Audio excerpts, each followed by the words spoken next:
Let me give you all a quick rundown on the differences between science and philosophy. All right, so science is the art of separation of things until you reach an undefined point in time, a point in which we're stationary to observe the separation of everything. Now, philosophy is something that unifies all things, which is why you can say everything is everything. Even lying has a part of the truth, and which then allows people to have broad and expansive personalities and all these different temperaments and colors which they can radiate. Like saying in philosophy, everything travels at the speed of light, but there's a sense of normalization which allows experience to re-experience itself in a sense of normalcy, which is like friction. So then you can interchange the two terminologies of both of them by saying that even in science and even in philosophy, things can regulate themselves. Now, just in life, there's a sense of strictness and there's a sense of fluidity, like the idea that space is something that has a chaotic nature, like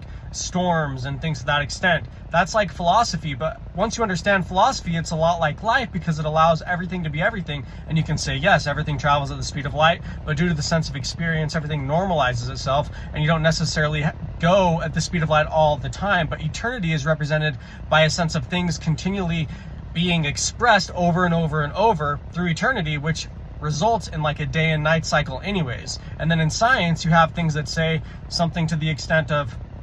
you live and then you die, but then there's the extreme, and then you observe the separation of all things to then be able to observe things from a standalone point. From a philosophical standpoint, then in the scientific point, you're actually an undefined point yourself, reaching a maxim in science.